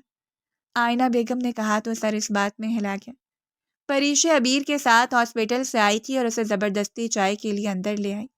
وہ دونوں ہنستے مسکراتے اندر آ رہے تھے کہ سامنے بیٹھی بڑی ماں نے انہیں حیرانگی سے دیکھا۔ تم دونوں ہمیشہ ایک ساتھ ہی ہوتے ہو، کوئی چکر وکر چل رہا ہے کیا؟ بڑی ماں نے چپتے ہوئے لہجے میں کہا تو ابیر نے زور سے مٹھیاں بھینچ کر خود پر کنٹرول کیا۔ کیا ہوا؟ چپ کیوں ہو؟ پریشے کے سرد و سپاٹ چہرے کو دیکھ کر وہ دوبارہ بولی تو سیڑھیوں پر ضبط کی انتہا پر کھڑا ڈاکٹر سالار تیزی سے نیچے آیا۔ کیا ہو رہا ہے یہاں؟ وہ سرد لہجے میں بولا۔ یہ تو تم اپنی بیوی سے پوچھو جو اپنی نند کے منگیتر کے ساتھ گل چھڑے۔ بس اس سے آگے ایک لفظ مت بولیے۔ وہ دھار کا بولا تو بڑی ماں نے فک چہرے سے اس کے بدلے بدلے تیور دیکھے۔ بیٹا یہ سچ ہے، ان دونوں کا ضرور کوئی چکر ہے، اور یہ دونوں ہمیشہ… بس بڑی ماں، آپ میرے ساحر کو میری بھابھی کے ساتھ بدنام کر رہی ہیں۔ شیم آن یو۔ میں ایسا کبھی سوچ بھی نہیں سکتا کہ ابیر اس طرح کبھی کرے گا، اور سب سے بڑھ کر بھابھی، وہ کبھی ایسا کر ہی نہیں سکتی۔ انہوں نے اس گھر کو ایک وقت دی ہے، پورے 5 سال، اور بنا کسی لالچ کے اور بنا کسی مقصد کے وہ ماما کی خدمت کرتی رہی ہیں، تو آپ ایسے کیسے کر سکتی ہیں؟ صدف نے بھی بیچ میں لقمہ دیتے ہوئے ناگواری سے کہا تو شمائلہ بیگم اور بڑی ماں بالکل ہی سٹپٹا سی گئی تھی، ان کی بازی پلٹ چکی تھی۔ آئندہ سے اگر آپ نے میری بیوی کا نام کسی غیر مرد کے ساتھ منسوب کیا تو مجھ سے برا کوئی نہیں ہوگا۔ میں آپ کا لحاظ کر رہا ہوں تو صرف اس وجہ سے کہ آپ میری بڑی ہیں۔ میں نے آپ کی باتوں میں آ کر نہ جانے کتنے لوگوں کو دکھ دیا ہے، اور یہاں تک کہ آپ کی باتوں میں آ کر میں نے اپنی بیوی کو چھوڑ دیا۔ اس کی آخری بات پر پریشے نے اپنا جھکا ہوا سر اٹھا کر بے یقینی سے اسے دیکھا، اور کچھ کہنے کے لیے اس نے لب وا کیے، مگر پھر سوچ کر زور سے لب بھینچ لی۔ پھر وہ سر جھٹک کر اپنے کمرے کی جانب بڑھ گئی، اور ڈاکٹر سالار کی نگاہوں نے اس کا تب تک تعاقب کیا جب تک وہ نظروں سے اوجھل نہ ہو گئی۔ اگلے دن بھی جب وہ ناشتہ بنا رہی تھی تو ڈاکٹر سالار نے اس کے ساتھ دیتے ہوئے صرف آئینہ بیگم اور اپنے لیے ناشتہ بنانے کا کہا، اور باقی سب کو حکم دیا کہ سب لوگ اپنا اپنا ناشتہ خود بنائیں۔ آج سنڈے کا دن تھا، وہ پورا دن اس کے لیے ڈھال بنے کھڑا رہا۔ وہ جھنجھلا کر رہ گئی اور دندناتی ہی اس کے کمرے میں پہنچی۔ پریشا جیسے روم میں داخل ہوئی تو کمرے میں گھوپ اندھیرا تھا۔ اس سے پہلے کہ وہ لائٹ آن کرتی کہ کسی نے اس کے منہ پر ہاتھ رکھ کر اسے کھینچا۔ پریشا کے اوزان خطا ہوئے، پھر اس شخص نے اسے کھینچ کر دیوار کے ساتھ لگا لیا اور ساتھ ہی لائٹر آن کر کے اس کے فیس کے سامنے کیا۔ لائٹر کی روشنی میں ڈاکٹر سالار کو دیکھ کر اس کی اٹکی ہوئی سانس بحال ہوئی۔ اس نے ہاتھ مار کر سوئچ آن کیے تو کمرے کی حالت دیکھ کر اس کا منہ حیرت سے کھل گیا۔ پورا کمرہ بلونز اور فلاور سے سجا ہوا تھا۔ ہیپی اینیورسری، مسز ڈاکٹر سالار قریشی۔ ڈاکٹر سالار نے اس کے رخسار سے اپنا رخسار رگڑتے ہوئے کہا، واٹ دی ہیل، کیا ہے یہ سب؟ پریشے کا چہرہ غصے سے سرخ ہو گیا۔ اینیورسری سرپرائز ہے، ڈاکٹر سالار نے اطمینان سے جواب دیا۔ کون سی اور کیسی اینیورسری؟ پریشا تلخ لہجے میں بولی، ہماری شادی کی اینیورسری۔ واو، شادی؟ ریئلی؟ کون سی شادی اور کب ہوئی؟ پریشے کے تلووں پہ لگی اور سر پہ بجھی تھی۔ بھول گئی ہو کیا کہ ہماری شادی ہوئی تھی؟ ڈاکٹر سالار نے اس کی ناک کو دباتے ہوئے کہا۔ آپ مجھ سے رہیے ورنہ میں، پریشے نے انگلی دکھاتے ہوئے کہا۔ ورنہ کیا؟ ڈاکٹر سالار نے اس کی کمر میں ہاتھ ڈال کر قریب کرتے ہوئے کہا۔ چھوڑیے مجھے ورنہ میں زور سے چیخ ماروں گی، پریشے نے دانت پیس کر کہا۔ مارو۔ پریشے نے چیخنے کے لیے منہ کھولا ہی تھا کہ ڈاکٹر سالار نے جلدی سے اس کے منہ کے آگے ہاتھ رکھا۔ ارے یار، کیا کرتی ہو؟ بچے کی جان لوگی کیا؟ بچہ؟ ریئلی بچے ہو آپ؟ انکل لگتے ہو پورے کے پورے۔ کبھی مرر میں جھانک لیجئے گا کہ کنپٹی کے بال سفید ہیں، اور اگر نہ بھی جھانکنا ہو تو اپنی عمر کی گنتی کر لیجئے گا، تو معلوم ہو جائے گا کہ 40 کے ہونے والے ہیں، اور اس عمر میں میرے ڈیڈ جوان بیٹے کے باپ تھے۔ پریشا جو پھٹی تو ڈاکٹر سالار کے 14 طبق روشن کر گئی تھی۔ ارے یار، ایسا تو نہ کہو، پتہ ہے لندن کی گوریاں مجھ پہ فدا تھیں، اور سفید بال تو فیشن ہے۔ ڈاکٹر سالار نے گڑبڑا کر کہا۔ اچھا، واقعی؟ اور آپ کو یہ خوش فہمی کیوں ہے کہ یہ بال جو ہیں یہ آپ کی عمر کا تقاضا نہیں ہے، فیشن ہے؟ پریشا نے تلخ لہجے میں کہا۔ یار دل دکھ رہا ہے، اب عمر کا تانا تو مت مارو نا۔ ڈاکٹر سالار نے سر پر ہاتھ پھیرتے ہوئے کہا۔ اوہ، بڑا نازک دل ہے آپ کا، پریشا نے طنزیہ انداز میں کہا۔ میں جانتا ہوں میں نے بہت بڑی غلطیاں کی ہیں، اور تمہیں حق ہے کہ تم مجھے معاف کرو یا نہ کرو، مگر پلیز کوئی بھی فیصلہ کرنے سے پہلے ایک بار، صرف ایک بار مجھے ایک موقع دو کہ میں تمہیں زندگی کی ڈھیروں خوشیاں دوں۔ ڈاکٹر سالار نے اس کا ہاتھ میں دباتے ہوئے کہا۔ مجھے نہ خوشیوں کی ضرورت ہے اور نہ آپ کی، سو پلیز دور رہیں مجھ سے اور میرے کمرے سے، ابھی اور اسی وقت چلے جائیں، اور اپنے فلاورز بھی اٹھا کر لے جائیے گا۔ پریشا نے غصے سے کہا۔ سوری، ڈاکٹر سالار نے 2 قدم اس کی طرف بڑھتے ہوئے کہا۔ میں نے کہا آگے مت بڑھیں اور میرے کمرے سے ابھی اور اسی وقت جائیے، وہ پیچھے ہوتے ہوئے چلائی۔ پریشا پلیز ایک بار بات تو سن لو، بیٹھ کے۔ ڈاکٹر سالار بے بسی سے بولا۔ مجھے آپ کی کوئی بات نہیں سننی، اور مہربانی کر کے میں کہہ رہی ہوں کہ یہاں سے چلے جائیے، پریشا نے کامتے ہوئے لہجے میں کہا۔ بہت ظالم ہو یار۔ ڈاکٹر سالار اس کی بے رخی پہ تڑپ اٹھا تھا، پھر اس نے آگے بڑھ کر اس کے چادر کو پھولوں سمیت اٹھایا اور اسے اکٹھا کر کے کمرے سے باہر پھینک دیا۔ میں آپ سے کوئی بدتمیزی نہیں کرنا چاہتی، تو اسی لیے آپ عزت سے مجھ سے دور ہی رہا کریں، یہی بتانے آئی تھی۔ اسے جلد ہی یاد آ گیا کہ اپنے کمرے میں نہیں، اس کے کمرے میں ہے، اور میرے لیے کسی کے سامنے کھڑا ہونے کی کوئی ضرورت نہیں ہے۔ ایک بات آپ یاد رکھ لیں، میں آپ کو کبھی معاف نہیں کروں گی۔ پریشا نے بنا لگی لپٹی کے کہا تو ڈاکٹر سالار نے لب بھینچ کر اسے دیکھا۔ میں جانتا ہوں میں نے تمہارے ساتھ بہت غلط کیا ہے، لیکن میں کیا کرتا، میرے دل بہت بری طرح دکھا تھا جب مجھے پتا چلا کہ تم نے دولت کی خاطر مجھ سے شادی کے لیے ہاں کی ہے۔ بڑی ماں نے مجھے یہ کہا تھا، اور پھر میں نے ماں کو بھی دیکھا، انہوں نے اپنے حصے کی پراپرٹی تمہارے نام کر دی تھی۔ میں پھر کیا سمجھنا یار اس بات کو؟ تم نے پہلے انکار کیا، پھر اقرار کیا، کیوں؟ آخر یہ بات میرے دل میں بار بار آ رہی تھی، اور اس سے پہلے مجھے اس کا جواب ان سے ملتا مجھے بڑی ماں نے ورگلا دیا، اور آپ بہکتے چلے گئے ان کی باتوں میں، اور یہاں تک کہ آپ نے ایک بار بھی نہیں سوچا کہ میں ان کی باتوں کی تصدیق کر لوں۔ اتنا ہی اعتبار تھا مجھ پر، محبت تھی تو محبت کو نبھانے کا حوصلہ بھی ہونا چاہیے تھا، اور اگر میں نے مان لیا کہ دولت کی خاطر بھی ہاں کی ہو تو اس میں پرابلم کیا ہے؟ مجھے تو آپ سے محبت نہیں تھی، آپ نے اپنا رشتہ بھیجا تھا، اور میں اس رشتہ کو کسی بھی شرط پر قبول کرتی، یہ آپ کا مسئلہ نہیں ہونا چاہیے تھا۔ آپ کو صرف مطلب محبت سے ہونا چاہیے تھا۔ اگر تو میری طرف سے محبت کا دعویٰ تھا اور پھر میں نے اس محبت کا سودا دولت کے ترازو میں کیا ہو تو پھر یہ بات کرتے، آپ اچھے لگتے، اتنا ہی سمجھ سکے تھے مجھے۔ کاش ایک بار آپ نے اس بات کی تصدیق کی ہوتی تو نہ آپ کو 5 برس تک سفر کرنا پڑتا اور نہ مجھ کو۔ میں نرم و نازک احساسات والی لڑکی نہ جانے کیسے آپ کی بے وفائی کی وجہ سے، آپ کے بھروسے کے توڑنے کی وجہ سے پتھر بن گئی، یہاں تک کہ مجھے کسی بات سے فرق ہی نہیں پڑتا تھا۔ میں جو کبھی بھی غلط برداشت نہیں کرتی تھی سب برداشت کرنے لگی۔ میں اپنے بھائی بابا کی لاڈلی آپ کی بے وفائی کا زخم دل میں لیے دنیا سے ہنس ہنس کر باتیں کرتی رہی، اور اب یہ زخم ناسور بن چکا ہے، چاہ کر بھی میرے زخم کو بھر نہیں سکتے۔ وہ سرد لہجے میں بولی اور پھر غصے سے وہاں سے نکلتی چلی گئی، اور پیچھے وہ گمسم سا دھپ سے بیڈ پر بیٹھ گیا۔ اسے سمجھ ہی نہیں آ رہی تھی کہ اسے منائے کیسے۔ آج کے دن پورے 5 سال ہو چکے تھے ان کی شادی کو، اور اس کا ارادہ تھا کہ اسے سرپرائز دے گا تو شاید وہ اسے معاف کر دے گی، مگر وہ بھی کیا کرے۔ دکھ بہت گہرا تھا، کیونکہ انسان کا جب بھروسہ ٹوٹتا ہے تو انسان بکھر جاتا ہے اور اسے اتنی جلدی سنبھالا نہیں جا سکتا، اور اب سب سے پہلے وہ اس کا بھروسہ جیتنا چاہتا تھا، مگر یہ کیسے کرنا تھا اسے کچھ پتا نہیں تھا۔ اگلے دن پریشا جب ہاسپٹل سے گھر پہنچی تو اپنی وارڈروب کو خالی دیکھ کر حیران رہ گئی۔ اس کا سارا سامان وہاں سے غائب تھا۔ وہ باہر نکلی اور ملازمہ سے اپنے سامان کے بارے میں پوچھا تو اس نے بتایا کہ ڈاکٹر سالار نے اس کا سارا سامان اپنے کمرے میں شفٹ کروا لیا۔ یہ بات سن کر اس کا میٹر گھوم گیا تھا۔ سمجھتے کیا خود کو؟ چھوڑوں گی نہیں میں انہیں۔ غصے سے بھربھراتی ہوئی اس کے کمرے کی جانب بڑھی اور دھاڑ سے دروازہ کھولا تو ڈاکٹر سالار کو ایسے شرٹ لیس دیکھ کر وہ جھجک کر رک گئی، اور ڈاکٹر سالار جو کہ شرٹ لیس وارڈروب کے سامنے کھڑا تھا وہ اپنے دھیان میں مڑا تو پیچھے کھڑی پریشا کو دیکھ کر چونکا۔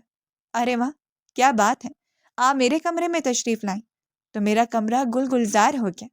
وہ کیا ہے نا، کل آپ نے بار بار کہا تھا نا کہ یہ میرا کمرہ ہے اور یہاں سے چلے جائیں، تو بس پھر میں نے سوچا یہ آپ کا کمرہ بنا ہی دیتا ہوں۔ ڈاکٹر سالار نے اس کے پاس آ کر شرارتی انداز میں کہا، دیکھیے آپ مجھ سے دور رہ کر بات کریں اور پلیز شرٹ پہن لیجیے۔ پریشا نے 2 قدم پیچھے ہوتے ہوئے کہا، نہیں، پہلے تم غور سے یہ 6 پیک اور ڈولے شولے دیکھ لو جس پر ہزاروں لڑکیاں فدا ہیں۔ تم چاہو تو انسٹا پر دیکھ سکتی ہو کہ میری شرٹ لیس پکس پر کیا کیا کامنٹس ہیں، اور یہ 6 پیک سے تمہیں کہیں سے بھی زیادہ ایج کا لگتا۔ ڈاکٹر سالار نے اس کی کمر میں ہاتھ ڈال کر اسے قریب کرتے ہوئے کہا۔ پریشا اس کی بے باکیوں سے برا گئی۔ دیکھیے، چھوڑیے مجھے۔ پریشا گھبرا کر خود کو چھڑوانے کی کوشش کرتے ہوئے بولی، نہیں چھوڑوں گا، تم جتنی مرضی کوشش کر لو، میں تو نہیں چھوڑنے والا۔ ڈاکٹر سالار نے اس کی چھوٹی سی ناک کو دباتے ہوئے کہا۔ پریشا کے چہرے پر جھنجھلاہٹ کے تاثرات ابھر چکے تھے۔ ڈاکٹر سالار نے اس کو مزید نہ تنگ کرتے اس کو چھوڑ دیا۔ اب بولو، کیا بات کرنی تھی؟ ڈاکٹر سالار نے شرٹ پہنتے ہوئے پوچھا۔ کیوں کریں آپ ایسا، اور کیوں میری حمایت میں بولتے ہیں آپ؟ ثابت کیا کرنا چاہتے ہیں آپ؟ پریشا نے خود کو سنبھالتے ہوئے ایک ہی سانس میں کئی سوال کر ڈالے۔ اوپس مائی لو، اتنا غصہ؟ پہلے ہی کالی ہو، مزید کالی ہو جاؤ گی۔ ڈاکٹر سالار نے اس کی گندمی رنگت کو کالی کہہ کر موبائل کا آرائی سے کام لیا تھا۔ ہو، آپ کو لگتا ہے میں کالی ہوں؟ وہ صدمے سے بولی۔ ہاں دیکھو، میرے ساتھ کھڑی ہو کر دیکھو میں کتنا گوڑا سا ہوں اور تم کالی لگ رہی ہو میرے سامنے۔ ڈاکٹر سالار نے اسے کندھوں سے تھام کر مرر کی طرف رخ کرتے ہوئے کہا۔ پریشا نے نظریں اٹھا کر دیکھا تو اسے اپنا آپ ڈاکٹر سالار کے سامنے ماند پڑتا دکھائی دیا۔ ڈاکٹر سالار کے چہرے پر شرارتی سی مسکراہٹ دوڑنے لگی۔ یو نو واٹ، میرا ہی دماغ خراب تھا کہ میں آپ کے کمرے میں آ گئی۔ Just go to hell. Parisha تب کر کہہ کر دھپ دھپ کرتی کمرے سے نکل گئی، اور ڈاکٹر سالار کے کہکے نے باہر تک اس کا تعاقب کیا۔ وہ اپنے کمرے میں آ کر مرر کے سامنے خود کو دیکھنے لگی۔ اس کی ساحرانہ آنکھیں اور اس کے جوڑے میں بندھے بال اسے کافی پرکشش بنا رہے تھے۔ کالی؟ کہاں سے کالی ہوں میں؟ بس اتنے عرصے سے فیشیل نہیں میں نے کروایا، اور پھر میں فیشیل کروا لوں گی تو اتنی خوبصورت دکھوں گی، اور خود تو اتنے بوڑھے ہو گئے، اپنا نظر نہیں آتا۔ پریشا نے ایسے دانت کچکچائے جیسے دانتوں تلے ڈاکٹر سالار کو چبایا ہو۔ پھر وہ تیزی سے مڑی اور اپنے موبائل کھول کر انسٹاگرام پر ڈاکٹر سالار کو سرچ کرنے لگی، اور پہلے سرچ پر ہی ٹاپ پر نیورولوجسٹ ڈاکٹر سالار موجود تھے۔ اس نے پروفائل کھول کر دیکھی تو ہر پکچر شرٹ لیس تھی۔ پریشا جیسے جیسے دیکھتی گئی اس کا چہرہ غصے سے سرخ ہو چکا تھا۔ اف، کتنے بے شرم ہیں یہ۔ خیر مجھے کوئی فرق نہیں پڑتا ان کے بے شرم ہونے سے، پریشا نے تب کر خود سے کہا، اور موبائل بند کر کے بیڈ پہ اچھال کر وہ سونے کے لیے لیٹ گئی، مگر نیند آنکھوں سے کوسوں دور تھی۔ بار بار آنکھوں کے سامنے وہی منظر آ رہا تھا، اتنی زیادہ پکس، وہ بھی شرٹ لیس، مطلب ڈاکٹر ہے یا پھر کوئی ماڈل؟ حد ہو گئی۔ وہ سخت جھنجھلائی ہوئی سی تھی کہ اس کے موبائل پر ابیل کی کال آنے لگی۔ اچھا سنو، وہ مجھے صدف کو لے کر کہیں باہر جانا ہے، اس کی برتھ ڈے ہے تو ممانی سے اجازت لے دیں آپ۔ دوسری طرف سے ابیر نے پوچھا، وہ جو پہلے ہی تپی ہوئی بیٹھی تھی جو جلا کر سیدھی ہوئی۔ میں نہیں کر رہی، آپ خود کر لیجیے، وہ تپ کر بولی۔ ارے کیا ہوا، غصہ کیوں کر رہی ہیں؟ ابیر نے حیرانگی سے پوچھا۔ میں کالی لگتی ہوں کیا یار؟ ایسے کیسے کر سکتے ہیں؟ مطلب آپ کو پتہ ہے مجھے میری ایک فسادن کزن بھی یہی کہتی تھی۔ وہ تو کہتی تھی کہ تم تو پٹھان فیملی کی نہیں لگتے، مجھے لگتا ہے کہ تمہیں باہر سے کہیں اٹھایا گیا ہے۔ وہ دانت پیس کر بولی۔ ہاں ہاں ہاں، آپ کو کس نے کالی کہہ دیا؟ ویسے جس نے بھی کہا ہے نا، اس کا ٹیسٹ بہت گندا ہے۔ اس کو شاید پتہ نہیں ہے کہ یہ جو اسٹیج جیسی گندمی رنگت ہے نا، یہ حسن کو چار چاند لگاتی ہے۔ آج تک آپ نے جتنی بھی مس ورلڈ دیکھی ہیں، کبھی دیکھا ہے کہ وہ بہت زیادہ گوری چٹی ہوں؟ اس لیے جس کسی نے بھی کہا ہے نا، اس کان سے سنیے، دوسرے سے نکال دیجیے۔ ابیر نے اسے حوصلہ دیتے ہوئے کہا۔ خیر یہ تو میرا دل رکھنے کے لیے کہہ رہے، ورنہ مجھے اچھی طرح سے پتا ہے کہ کہہ تو وہ ٹھیک ہی رہا تھا۔ پتہ بالکل کالی لگ رہی تھی ان کے سامنے۔ وہ منہ بے زور کر بولی تو دوسری طرف ابیر پھر کہکا لگا کر ہنس پڑا۔ اچھا بتائیں نا، آئینہ ممانی سے پوچھ کر صدف کو میرے ساتھ بھیج دیں۔ وہ دوبارہ سے اپنے مقصد کی طرف آیا۔ تمہیں پتہ ہے نا ماں نہیں مانیں گی۔ اچھا میں ایک کام کرتی ہوں، پھر بھی پوچھ لیتی ہوں، پھر بتاتی ہوں، وہ بولی، اور پھر گہرا سانس بھر کر آئینہ بیگم کے روم کی طرف بڑھ گئی، اور انہوں نے اس بات پر انہیں اجازت دی کہ وہ خود ڈاکٹر سالار کے ساتھ صدف کو لے کر جائے گی۔ یہ بھلا کیا بات ہوئی؟ وہ سرپرائز دینا چاہتا ہے اسے۔ وہ سخت جھنجھلا سے گئی۔ ہاں تو کوئی بات نہیں، وہ دے سرپرائز، مگر تمہارے سامنے۔ تمہیں پتہ تو ہے میں ذرا پرانے خیالات کی ہوں، مجھے یہ سب پسند نہیں۔ آئینہ بیگم نے ضدی انداز میں کہا تو اس نے ساتھ جانے کی حامی بھر لی۔ جس جگہ پر ابیر نے اس کے لیے سرپرائز پلان کیا تھا، صدف کو وہاں چھوڑنے کے بعد ڈاکٹر سالار اور وہ گاڑی میں ہی لانگ ڈرائیو پہ نکل گئے۔ ڈاکٹر سالار گاڑی چلاتے ہوئے گاہے بگاہے موبائل پر مصروف پریشے کو دیکھ رہا تھا۔ یار اتنے ہینڈسم شوہر کے پاس ہونے کے باوجود تو موبائل میں گھسی ہوئی ہو، ڈاکٹر سالار نے جل کر کہا۔ ایکسکیوز می، کون شوہر ہونے کا حق کب ادا کیا آپ نے؟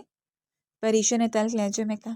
اوہ، تو ڈاکٹر پریشا کو اپنے شوہر سے حق چاہیے۔ آپ تو حکم کیجیے اور پھر دیکھیے گا کہ یہ بندہ ناچیز آپ کو کیا کیا حق دیتا ہے۔ ڈاکٹر سالار نے گاڑی روک کر اس کی طرف جھکتے ہوئے معنی خیز انداز میں کہا۔ اف، ہر بات میں بے شرمی لازمی لانی ہوتی ہے کیا؟ وہ جذب ہوتے ہوئے بولی۔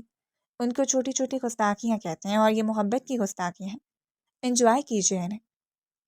ڈاکٹر سالار نے آنکھ دبا کر کہا، پلیز مجھے معاف رکھیے اور گھر کی طرف چلیے، کیونکہ مجھے بہت نیند آئی ہے۔ پریشا نے اپنے دل کی دھڑکن کو قابو کرتے ہوئے جھلا کر کہا۔ کچھ کھا کے چلتے ہیں؟ نہ یار، چلو میں تمہیں اپنی فیوریٹ جگہ پر کافی پلاتا ہوں۔ مجھے کافی پسند نہیں ہے، پریشا نے ناگواری سے اسے ٹوکا۔ ریئلی؟ تمہیں کافی پسند نہیں ہے اور یہ بات مجھے تم آج بتا رہی ہو؟ یار، ڈاکٹر سالار نے تیز لہجے میں کہا، آج بتا رہی ہوں کا کیا مطلب ہے؟ آپ میرے پاس تھے ہی کل کہ میں آپ کو اپنی پسند اور ناپسند کے بارے میں بتاتی۔ پریشا تلخ ہوئی۔ ڈاکٹر سالار اس کی بات پر شرمندہ ہو گیا۔ آئی ایم سوری یار، ڈاکٹر سالار نے لب کاٹتے ہوئے کہا۔ مجھے آپ کی سوری کی کوئی ضرورت نہیں ہے، بھاڑ میں جائے آپ کی سوری۔ پلیز آپ گاڑی کو گھر کی طرف موڑیے، مجھے جا کر آرام کرنا ہے، میں صبح سے بہت زیادہ تھک چکی ہوں۔ پریشا نے ڈھیروں آنسو اپنے حلق میں اتارتے ہوئے ہموار لہجے میں کہا۔ پریشا یار، آئی ایم سوری، تم مجھ پر چلانا چاہتی ہو تو تم چلا لو، مگر خود کو اس طرح تکلیف مت دو، مجھ سے برداشت نہیں ہو رہی تمہاری تکلیف۔ ڈاکٹر سالار نے اس کا ہاتھ تھام کر ڈبوں سے لگاتے ہوئے کہا۔ پریشا کو اس کے لمس سے جھٹکا لگا اور اس نے اپنا ہاتھ اس کے ہاتھ سے کھینچا اور دروازہ کھول کر گاڑی سے باہر نکل کر کھلی فضا میں گہرے سانس لینے لگے۔ ڈاکٹر سالار بھی اپنی طرف کا دروازہ کھول کر باہر نکل کر اس کی طرف آ گیا۔ پریشا اس کے پکارنے پر پریشا نے آنسو بھری نگاہوں سے دیکھا تو ڈاکٹر سالار کو اپنا دل پھٹتا ہوا محسوس ہوا۔ ان آنکھوں میں کیا نہیں تھا؟ غصہ، شکوے، گلے۔ ڈاکٹر سالار نے بےتاب ہو کر اپنے لب اس کی آنکھوں پر رکھ دیے۔ وہ اس کے لمس سے پتھر کی بن چکی تھی۔ I am sorry, bar bar sorry, جب تک میری سانسیں ہیں تب تک سوری، اس دل کی ہر دھڑکن کے ساتھ سوری۔ ڈاکٹر سالار نے ساکت کھڑی پریشا کا ہاتھ اپنے سینے پر رکھتے ہوئے کہا۔ Sorry, sorry, really? ڈاکٹر سالار، صرف سوری؟ صرف آپ کے سوری کہنے سے میرے 5 سال سے ناسور بنے ہوئے زخم بھر جائیں گے؟ اس کا گریبان مٹھی میں دبوچ کر روتے ہوئے بولی۔ میں تمہارے ہر زخم پر پیار کا مرہم لگاؤں گا پریشا، آئی ہیٹ یو، وہ اپنے ہاتھ زور سے اس کے سینے پہ مارتے ہوئے بولی۔ آئی لو یو، ڈاکٹر سالار نے اس کا چہرہ ہاتھوں کے پیالے میں بھرتے ہوئے بے قراری سے کہا۔ آئی ہیٹ یو، وہ بار بار دہراتے ہوئے روتی ہوئی زمین پر بیٹھ گئی، اور ڈاکٹر سالار اس کی ہر ہائی ہیٹ یو کے بعد اسے آئی لو یو بولتا چلا گیا۔ پھر اس کے زمین پر بیٹھنے پر وہ بھی ساتھ ہی بیٹھ گیا۔ لو یار، میں کان پکڑ کر سوری بولتا ہوں تم سے، ڈاکٹر سالار نے اس کے کان پکڑ کر شرارتی انداز میں بولا۔ وہ مزید رونے لگ گئی۔ ڈاکٹر سالار نے آگے بڑھ کر اسے اپنے ساتھ لگا لیا۔ پھر جب اس کا دل کا غبار ہلکا ہوا تو اٹھ کر کھڑی ہو گئی۔ مجھے گھر جانا ہے، وہ سنجیدہ لہجے میں بولی۔ ڈاکٹر سالار نے سر اس بات میں ہلا کر گاڑی کا دروازہ کھول کر اسے فرنٹ سیٹ پر بٹھایا اور پھر خود دوسری طرف آ کر ڈرائیونگ سیٹ پر بیٹھ گیا۔ گاڑی جب قریشی ولا کے سامنے رکی تو پریشا جلدی سے باہر نکلی تھی کہ اس کا پاؤں مڑا اور اس کی ہلکی سی چیخ نکلی۔ ڈاکٹر سالار تڑپ کر باہر نکلا اور تیزی سے اس کی طرف بڑھا۔ کیا ہوا؟ پاؤں مڑ گیا ہے، وہ تکلیف دہ انداز میں بمشکل بولی۔ اف پریشا یار، کس چیز کی جلدی تھی تمہیں؟ آرام سے نکل جاتی یار، ڈاکٹر سالار نے کہا۔ میں ٹھیک ہوں، آپ کو میری فکر کرنے کی کوئی ضرورت نہیں ہے۔ تو پھر کس کی فکر کروں، تم ہی بتا دو، مجھے ڈاکٹر سالار نے تب کر کہا اور پھر اسے گود میں اٹھا لیا۔ یہ آپ کیا کر رہے ہیں؟ اتاریے مجھے نیچے، پریشا نے احتجاج کیا۔ توبہ ہے پریشا، کتنا چیختی ہو تم، ڈاکٹر سالار نے کہا اور پھر اسے روم میں لے کر آ کے بیڈ پہ لٹا دیا۔ مجھے اپنے کمرے میں جانا ہے، وہ اٹھنے کی کوشش کرتے ہوئے تب کر بولی۔ یہ بندہ ناچیز بھی آپ کا ہے اور یہ کمرہ بھی، ڈاکٹر سالار نے اسے دوبارہ لٹاتے ہوئے کہا اور پھر اس کا پاؤں گود میں رکھ کر دیکھنے لگا۔ میرا ایک دوست ہے آرتھوپیڈک سرجن، اسے ہی دکھانا پڑے گا کیونکہ تمہارا پاؤں سوج چکا ہے، ڈاکٹر سالار نے اس کا پاؤں کا بغور معائنہ کرتے ہوئے کہا۔ خیر، اب میں تمہیں ایک پین کلر دیتا ہوں، فی الحال کے لیے وہ استعمال کرو اور میں ڈاکٹر سے رابطہ کرنے کی کوشش کرتا ہوں، اور ابھی شاید وہ سویا ہوا ہوگا تو اب یہی ہوگا کہ صبح کے ٹائم ہی اسے دیکھا جا سکتا ہے، ڈاکٹر سالار نے کہا اور پھر باہر نکل گیا۔ کچھ دیر بعد وہ ٹرے میں دودھ اور میڈیسن لے کر اندر داخل ہوا۔ چلو جلدی سے میڈیسن منہ میں رکھا اور اس کے اوپر دودھ کا گھونٹ گھونٹ پی جا۔ میں دودھ نہیں پی سکتی، پریشا نے اسے جھنجلا کے جواب دیا۔ چپ کر کے دودھ پی لو ورنہ تھپڑ مار کر بھی پلا سکتے ہیں، ڈاکٹر سالار نے سلمان خان کی مووی کے سین کو اپنے انداز میں کہا تو پریشا نے جھلا کر رخ پھیرا۔ اچھا سوری یار، پلیز پی لو، میں تمہارے آگے ہاتھ جوڑتا ہوں، ڈاکٹر سالار نے مسکین سی صورت بنا کر کہا تو پریشا کے ہونٹوں پہ بے اختیار مسکراہٹ آ گئی۔ لڑکی ہنسی تو پھنسی، ڈاکٹر سالار اس کے پاس ہو کر دھیرے سے بولا۔ کوئی نہیں پھنسی وسی، وہ منہ پھلا کر بولی۔ کوئی بات نہیں، پھنس جاؤ گی، تھوڑی دیر انتظار کرو، کیونکہ اپنی محبت کا جال تمہارے ارد گرد ایسا بنوں گا کہ تم میری محبت کے جال سے نکل نہیں پاؤ گی، ڈاکٹر سالار نے اس کے مزید قریب ہو کر کہا۔ پریشا اس کے اتنے قریب آنے پہ گھبرا کر آنکھیں بند کر چکی تھی اور اس کی لمبی پلکیں لرز رہی تھیں۔ ڈاکٹر سالار اس کی آنکھوں کی لمبی پلکوں کا رقص دیکھ کر مسحور ہو گیا تھا۔ ارے بچے کی جان لوگی کیا، ڈاکٹر سالار بے تاب سا ہو کر بولا اور پھر اس کے لبوں کو آہستہ سے اپنے لبوں سے چھوا تو گھبرا کر اس کے سینے میں سما گئی۔ وہ اسے خود میں بھیج کر اس پہ اپنی شدتیں نچھاور کرنے لگا۔ وہ اس کے حصار میں خود سپردگی دیتی چلی گئی۔ اس کے زخمی دل پہ وہ اپنی محبت کا مرہم رکھتا اسے بار بار سوری کرتا جا رہا تھا اور وہ اسے معاف کرتی پرسکون سی ہو چکے تھے، اور آنے والے دنوں میں سالار نے اس پر اپنی محبت کی انتہا کر دی تھی۔